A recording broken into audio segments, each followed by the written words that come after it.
বুঝলে পাঞ্জাবিটা না অর্ডারই দিয়ে দেবো। হ্যাঁ অর্ডার দিয়ে দাও, নাহলে পাবে না তো, স্টকে থাকবে না। ও পাঞ্জাবির কথায় মনে পড়লো, আমার চুড়িদারটা কবে পাবো? মানে আরে চুড়িদার, একটা সত্যি কথা বলো তো। কিসের সত্যি কথা? তোমাকে যে চুড়িদারের পিসটা দিতে বলেছিলাম টেলারের দোকানে, দিয়েছিলে? হি বাবা,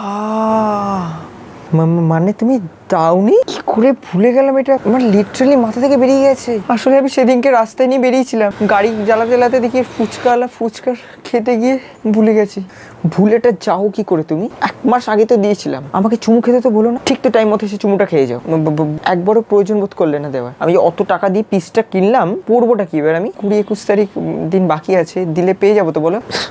আমি আর তুমি যদি একসাথে যাই, এখন দিলে পাবো না আমি। আরে ওকে টাকা দেবো, তুমিও যাবে আমার সাথে, বলবো যে দাদা এক্ষুনি করে দিয়ে আমাদের দরকার আছে, একটা দিতে হয়, হবে না না? এখন দিলে পাবো না আমি।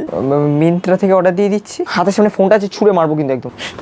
একটা কোনো দায়িত্ব নেই, গার্লফ্রেন্ড বানিয়ে নিয়েছে আমাকে। মন থেকে ভালোবাসি বলে না যেতে পারি না তোমাকে ছেড়ে। লাস্ট একটা সলিউশন, ছবে না একদম, প্লিজ প্লিজ প্লিজ প্লিজ, একদম ছবে না। শোনো শোনো শোনো, স্পেশালি অষ্টমীর অঞ্জলি দিতাম আমি এটা পরে, তুমি আমার সাথে স্পেশাল কালার ম্যাচিং করে পরবে বলে কিনেছিলে তো, আমিও পরবো না। অনেক উপকার করে দিয়েছো আমার। আর নাহলে প্যান্টালুন্সে চলো, যখন দায়িত্ব নিতে শিখবে আমাকে ফোন করো, আসছি আমি। আরে চলে যাও না।